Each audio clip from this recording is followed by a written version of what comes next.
السلام علیکم دوستو آج ہم جس کتاب کی سمری پڑھیں گے اس کا نام ہے آٹوبایوگرافی آف میلکم ایکس، یعنی کہ میلکم ایکس کی خود نوشت۔ اس کتاب کے آتھر ایلیکس ہیلی نے اس کتاب کو میلکم کے ساتھ کیے گئے متعدد انٹرویوز کی روشنی میں لکھا ہے، اس لیے اس کو آٹوبایوگرافی کہا گیا ہے۔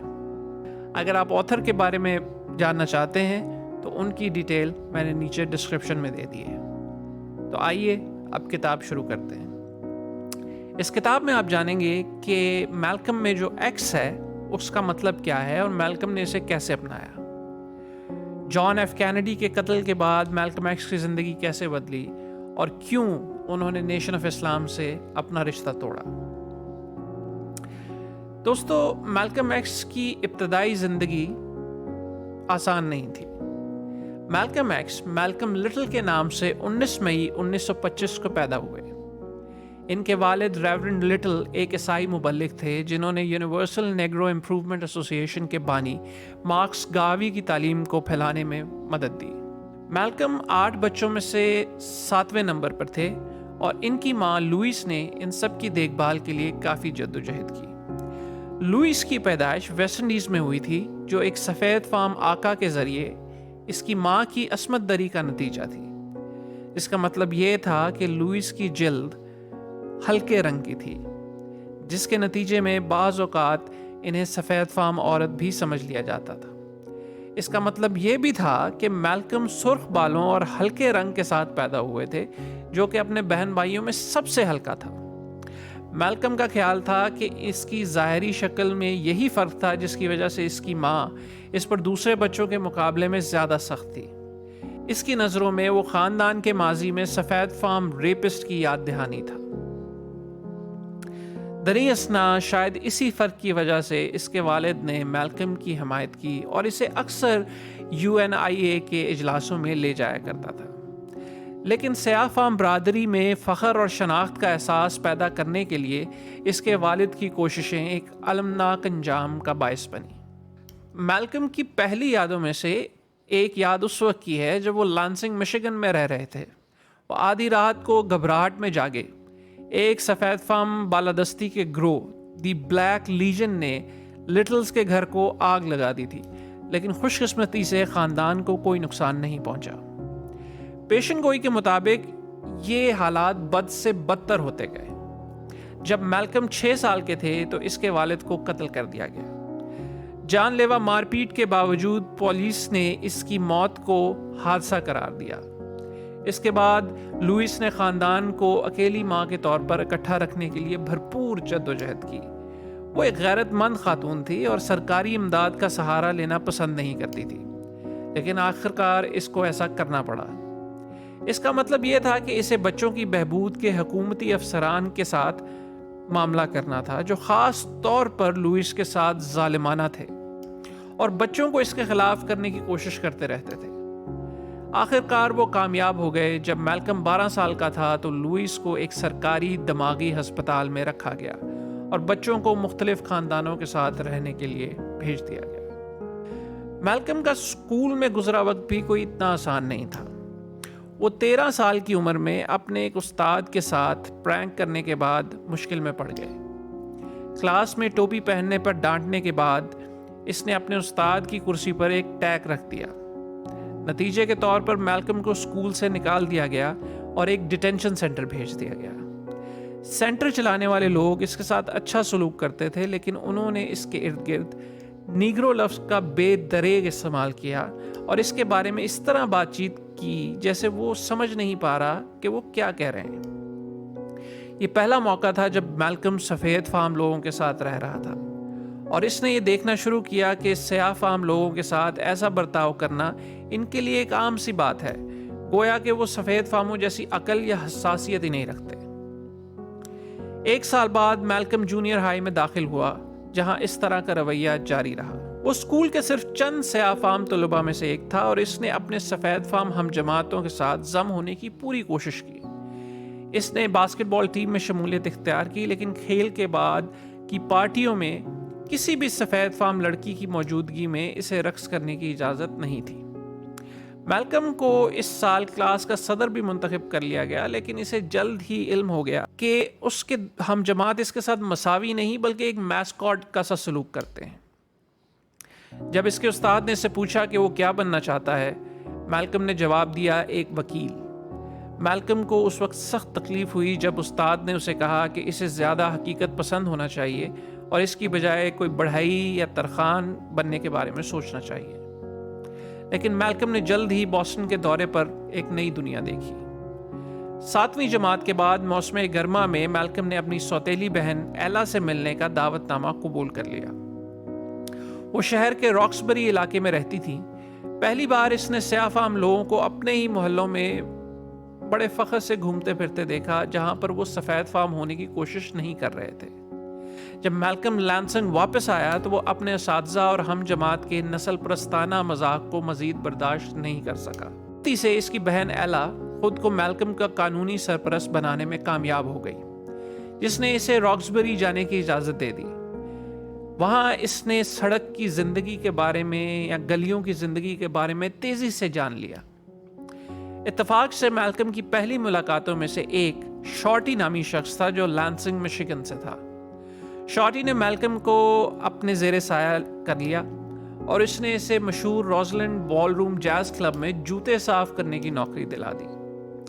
نوجوان میلکم نے نہ صرف ڈیوک ایلنگٹن اور کاؤنٹ باسی جیسے موسیقاروں کے جوتے چمکائے، بلکہ اس نے یہ بھی سیکھ لیا کہ کس طرح موسیقاروں اور گاہکوں کو شراب، چرس یا مقامی جنسی کارکنوں کے فون نمبر فراہم کرنے ہیں۔ ابھی وہ 18 سال کا نہیں ہوا تھا کہ اس نے متعدد نوکریاں بدلیں، حتیٰ کہ وہ ٹرینوں میں پورٹر اور مسافروں کو کھانے پینے کی اشیاء بیچنے کی مستقل نوکری کرنے لگا۔ بوسٹن سے نیو یارک شہر تک لائن پر کام کرتے ہوئے میلکم کو ہارلم جانے کا موقع ملا۔ صرف ایک رات میں اسے اس شہر سے پیار ہو گیا، خاص طور پر سیوائے نائٹ کلب سے جو روزلینڈ سے 2 گنا بڑا تھا۔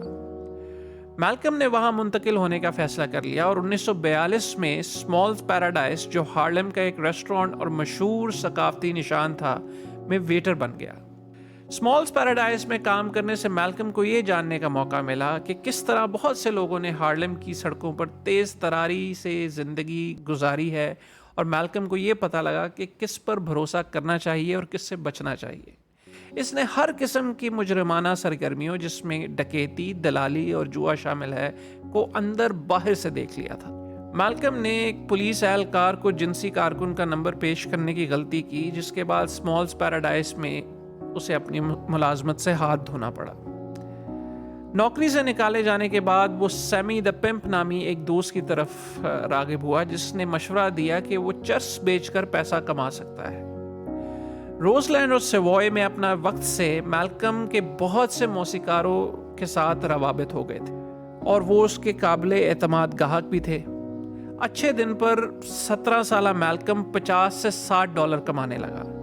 جب پولیس کو میلکم پر ہارلم میں ڈیل کرنے کا شبہ ہوا تو وہ اپنے کاروبار کو سڑک پہ لے گیا اور موسیقاروں کے ساتھ ٹور پر سفر کرنا شروع کر دیا اور انہیں سپلائی دیتا رہا۔ لیکن 1943 تک چیزیں سخت ہوتی جا رہی تھیں، حالات خراب ہوتے جا رہے تھے اور پولیس نے عارضی طور پر سیوائے کو بند کر دیا، اور پھر یہ افواہیں بھی گردش کرنے لگیں کہ ایک سیاہ فام شخص کو ایک سفید فام پولیس والے نے گولی مار دی ہے۔ تو تقریباً ایک ہنگامہ آرائی کا ماحول بن گیا اور حالات کافی خراب ہو گئے۔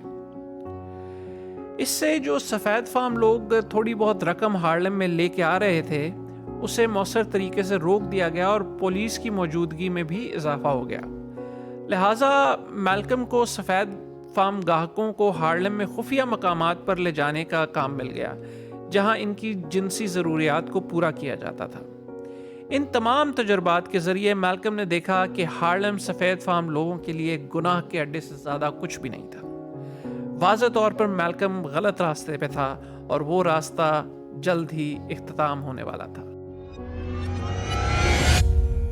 1945 تک 20 سالہ میلکم بھی اس طرح کے جال میں پھنس رہا تھا جیسے اور بہت سے ہسلرز پھنس چکے تھے۔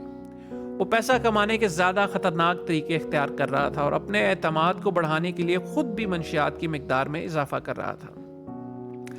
حالات اس وقت خراب ہونے لگے جب جوئے کے تنازع نے اسے ہارلم سے باہر جانے پر مجبور کیا۔ میلکم پر ویسرنین آرچی نامی شخص نے شرط ہارنے کے بعد دھوکہ دہی کا الزام لگایا۔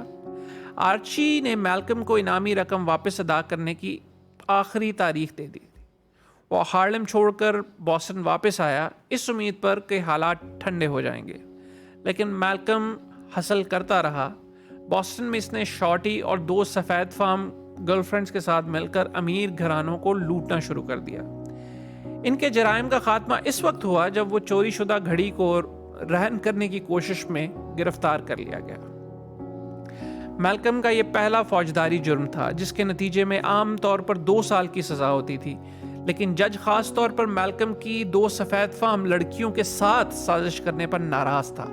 چنانچہ فروری 1946 میں میلکم کو 10 سال کی قید سنائی گئی۔ پرانے مجرم سے بہت متاثر ہوا، جس نے اسے دکھایا کہ خوش گفتاری سے اور اچھے اخلاق سے لوگوں کے دل میں گھر کیا جا سکتا ہے۔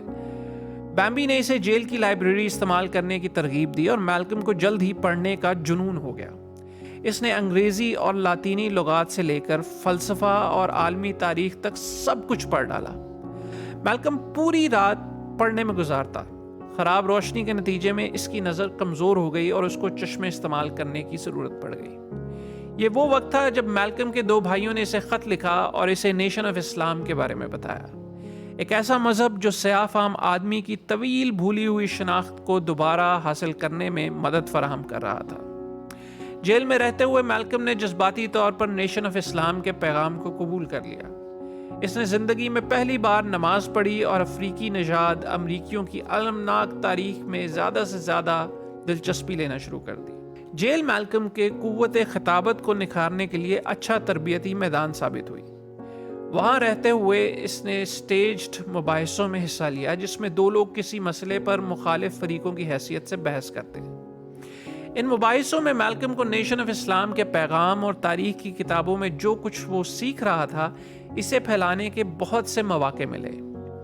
وہ ان مظالم کی مذمت کرتا جو سفید فام انسان نے عیسائیت اور منافع کے نام پر دنیا کے غیر سفید فام لوگوں پر کیے تھے۔ اس نے ایک بحث کے دوران خاص طور پر یادگار اثر ڈالا جب اس نے اس خیال کو چیلنج کیا کہ جیزس ایک ہلکی رنگت، سنہری بال اور نیلی آنکھوں والے شخص تھے۔ اس کا ماننا تھا کہ سفید فام آدمی نے پرستش کرنے کے لیے یہ تشفیر کشی خود کی ہے، اور آخر کار اس نے اپنے مباحثے کے مخالف کو یہ ماننے پر مجبور کر دیا کہ جیزس ایک براؤن شخص تھے۔ جب میلکم کو 1952 میں رہا کیا گیا تو وہ اپنے بھائی ولفرڈ کے ساتھ رہنے کے لیے ڈیٹروئٹ چلا گیا۔ میلکم اپنی زندگی نیشن آف اسلام کے لیے وقف کرنے کے لیے بے چین تھا۔ جیل چھوڑنے سے پہلے میلکم نیشن آف اسلام کے رہنما الائجہ محمد کو روزانہ خطوط لکھا کرتا تھا۔ محمد نے میلکم کی لگن کو دیکھا اور پہلے موقع پر اسے کھانے کی دعوت دے دی۔ کھانے کے دوران میلکم نے آزادانہ طور پر نیشن آف اسلام کے لیے اپنی خدمات پیش کی۔ میلکم نے فوری طور پر ڈیٹروئٹ میں بھرتی کی مہم شروع کر دی اور آہستہ آہستہ مزید پیروکار حاصل کرنے لگا۔ ان کی کامیابی کو نیشن کے دیگر داعیوں نے نوٹ کیا اور اپنے اجتماعات میں تقریر کی دعوت دینے لگے۔ میلکم الائجہ محمد اور نیشن آف اسلام کے بانی WD فورڈ کی تعلیمات کو پرجوش طریقے سے پھیلانے میں ماہر ثابت ہوا۔ ان تعلیمات میں یہ خیال شامل تھا کہ اصل انسان سیاہ فام تھا، اور یہ کہ تمام افریقی نژاد افریقی مسلمانوں کی اولاد ہیں جن کی حقیقی شناخت سفید فام لوگوں نے چھین لی ہے۔ میلکم خود کو ایک فطری کارکن اور مقرر ثابت کر چکا تھا۔ میلکم کو جلد ہی باضابطہ طور پر نیشن آف اسلام کا پادری بنا دیا گیا۔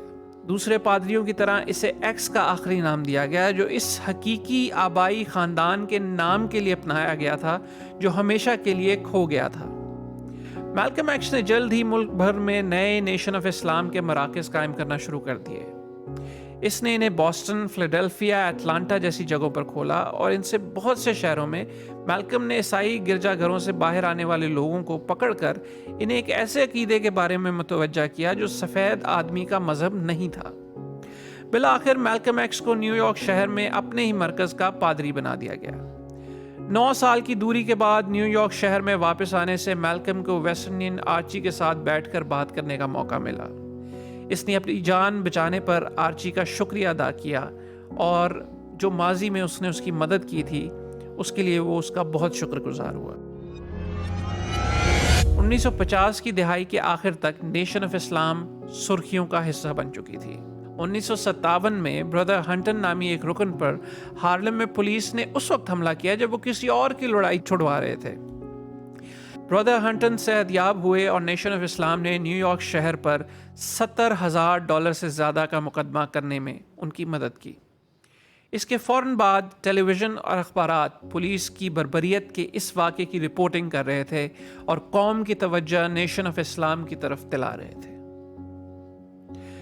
1961 تک نیشن آف اسلام پھل پھول رہی تھی، بہت بڑی ریلیاں نکالی جا رہی تھیں، پریس میلکم کی پرجوش شخصیت کی طرف متوجہ ہو رہا تھا اور اس نے اپنے پیغام کو عام کرنے کے لیے انٹرویوز کا سہارا لینا شروع کیا۔ میلکم نیشن آف اسلام کے بارے میں تمام غلط فہمیاں دور کرنا چاہتا تھا۔ اس کے مطابق یہ تنظیم سیاہ بالادستی کے بارے میں نہیں تھی، بلکہ یہ سیاہ فام آدمی کو بااختیار بنانے اور اسے اس کی شناخت میں غیرت اور وقار کا احساس دلانے کے بارے میں تھی۔ میلکم نے بہت سے سوالات کے جواب بھی دیے کہ اس نے سفید فام شیطان کی اصطلاح کیوں استعمال کی۔ اس نے وضاحت کی کہ یہ نفرت پھیلانے کے بارے میں نہیں تھا۔ دوسرا نقطہ جو میلکم نے پریس کو بتانے کی کوشش کی وہ یہ تھا کہ وہ اپنا نہیں بلکہ ایلیجا محمد کا پیغام سکھا رہا ہے، یہاں تک کہ وہ انٹرویوز کی درخواستوں کو ٹھکرا دیتا اور لوگوں سے کہتا کہ وہ اپنے سوالات ایلیجا محمد سے کریں۔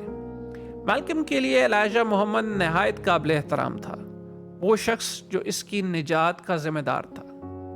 جب 1963 یعنی کہ 1963 میں میلکم کو اپنے سرپرست کے بارے میں یہ خبر ملی کہ ایلیجا محمد کی 2 سیکرٹریز نے اس کے خلاف جنسی طور پر ہراساں کرنے اور بچوں کی پیٹرنٹی کا مقدمہ کیا ہے کا اسے بہت صدمہ ہوا۔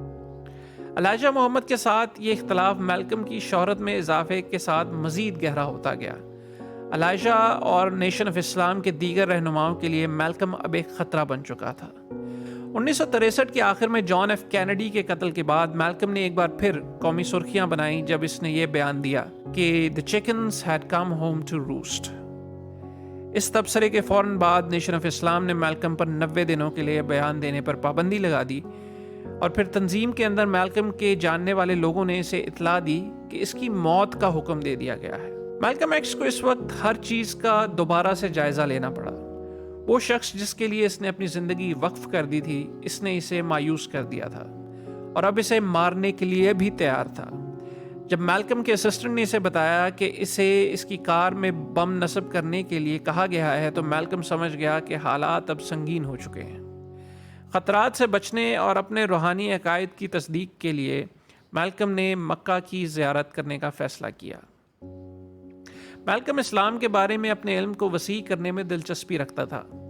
لوگوں نے میلکم سے حقیقی اسلام کے بارے میں بات کی اور بتایا کہ یہ ایلیجا محمد کی تعلیم سے کتنا مختلف ہے، لہٰذا میلکم مقدس شہر مکہ کی زیارت کرنے کے لیے بےتاب تھا۔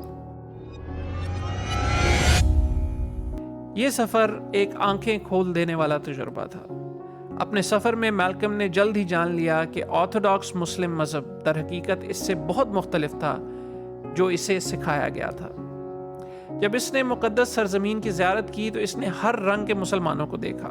وہ خاص طور پر اس وقت متاثر ہوا جب اس نے نیلی آنکھوں اور سنہرے بالوں والے لوگوں کی طرف سے برادرانہ احترام اور مہمان نوازی کا سامنا کیا۔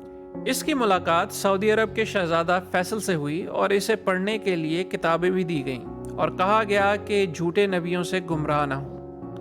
اپنے تجربات سے متاثر ہو کر اس نے امریکی پریس کو ایک خط لکھا جس میں اس نے بھائی چارے کے اس مظاہرے پر اپنی حیرت کا اظہار کیا اور اپنے عقائد پر نظر ثانی کا عندیہ دے دیا۔ مکہ اور قاہرہ کے بعد میلکم نے بیروت، نائجیریا اور گھانا کا سفر کیا۔ اس نے کالجوں کی تقریبات میں شرکت کی اور سیاستدانوں سے بھی ملاقاتیں کی۔ اس نے ان ممالک سے حمایت حاصل کرنے کی کوشش کی اور یہ دلیل دی کہ افریقی نژاد امریکیوں کی مدد کے لیے اتنی ہی کوشش کی جانی چاہیے جتنی کہ سیاہ فام جنوبی افریقیوں کی مدد کے لیے کی گئی تھی۔ میلکم اپنی 39ویں سالگرہ کے 2 دن بعد 21 مئی 1964 کو نیو یارک واپس آئے۔ ان کی آمد پر پریس میں کئی سوالات تھے۔ میلکم نے تیزی سے اپنے نئی نظریے کی وضاحت کی۔ انہوں نے وضاحت کی کہ وہ یہ سمجھ گئے ہیں کہ سفید فام لوگ موروثی طور پر نسل پرست نہیں ہیں، لیکن پھر بھی وہ یہ محسوس کرتے ہیں کہ نام نہاد عیسائی معاشرے نے سفید فام لوگوں کی نسلوں میں برتری کا احساس پیدا کر دیا ہے اور اس نے ایک تباہ کن مسئلے کو جنم دیا ہے۔ یہ امریکہ کے ارد گرد گیٹوز میں پھوٹنے والے فسادات میں بھی دیکھا جا سکتا ہے۔ یہ گیٹوز نسل پرستی اور سفید فام معاشرے کی طرف سے بدسلوکی کے نتیجے میں وجود میں آئی تھی۔ میلکم نے اسے سوشولوجیکل ڈائنامائٹ قرار دیا جسے گوروں نے بچھایا تھا، اور کہا کہ اگر صورتحال کو بہتر بنانے کے لیے کوئی قدم نہ اٹھایا گیا تو یہ کسی بھی وقت دھماکے کی صورت میں اثر انداز ہو سکتا ہے۔ اس مسئلے کو حل کرنے کے لیے میلکم نے محسوس کیا کہ وقت آ گیا ہے کہ ایک نئے ہماگیر پیغام کو پھیلایا جائے۔ میلکم نے مسلم ماسک انکارپوریشن نامی تنظیم بنائی، لیکن وہ جانتے تھے کہ سیاہ فام لوگوں کو گیٹوز سے آزاد کرانے کے لیے جس قسم کی سماجی تبدیلی کی ضرورت ہے، اس کے لیے روایتی کوششیں جاری رکھنا ہوں گی۔ مزید جامع ہونے کی صورت میں انہوں نے organization of Afro American unity کا آغاز کیا۔ ان کا سب سے بڑا افسوس برسوں پہلے کا ایک واقعہ تھا، جب کالج کی ایک سفید فام لڑکی نے پوچھا کہ وہ اس سلسلے میں کیا کردار ادا کر سکتی ہیں، تو میلکم نے اس وقت جواب دیا تھا کہ کچھ بھی نہیں۔ انہوں نے وضاحت کی کہ اب وہ اس لڑکی کو کہیں گے کہ وہ اپنے ہی پڑوس میں ایک تنظیم شروع کرے اور سفید فام لوگوں میں نسل پرستی اور تشدد کے خلاف آگاہی پیدا کرے۔ موت کی دھمکیوں نے ان تمام اقدامات میں ایک جلد بازی پیدا کر دی تھی۔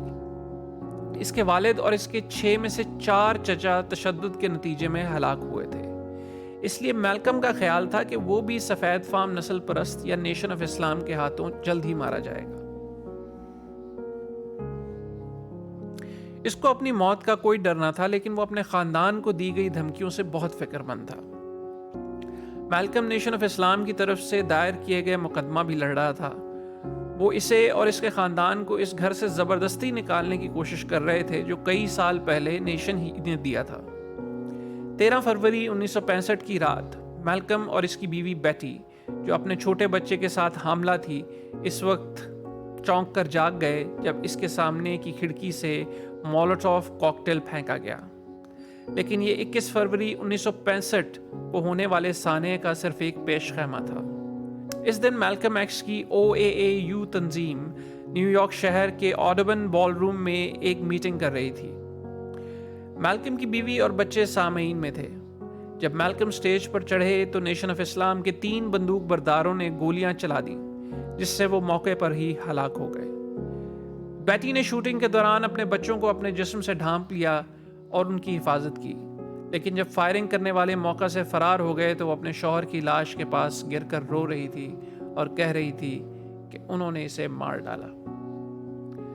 اداکار اور دوست اوزی ڈیوس نے ان کی آخری رسومات میں ایک پراثر تقریر کی۔ ڈیوس نے پیشن گوئی کی کہ کچھ لوگ میلکم ایکس کو نسل پرست یا نفرت انگیز آدمی کے طور پر یاد کریں گے، لیکن اس نے نشاندہی کی کہ میلکم نے اپنی زندگی میں در حقیقت کبھی کسی تشدد سے تعلق نہیں رکھا، اور اگر لوگ اس کی باتوں کو غور سے سنیں تو وہ ایسے شخص کی باتیں سنیں گے جو صرف اپنے لوگوں کے لیے اچھی زندگی چاہتا تھا۔ ڈیوس کے نزدیک میلکم نے ایک مضبوط اور اصولوں پر کبھی سمجھوتا نہ کرنے والے سیاہ فام آدمی کی قابل فخر مثال پیش کی۔ اس کتاب کا کرکس یہ ہے کہ میلکم ایکس ایک بہت ہی پیچیدہ فرد تھا۔ بہت سے لوگوں کی طرح اس نے خود کو اور اپنے ارد گرد کی دنیا کو سمجھنے کے لیے بھرپور جدوجہد کی، لیکن وہ ثابت قدم رہا، زندگی بھر متجسس رہا اور سچائی کی تلاش میں رہا۔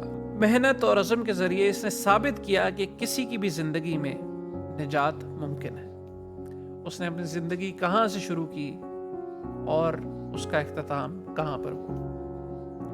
دوستو، امید ہے آپ کو یہ سمری پسند آئی ہوگی۔ انشاءاللہ بہت جلد ایک نئی کتاب کے ساتھ آپ کے سامنے حاضر ہوں گے۔ بہت شکریہ۔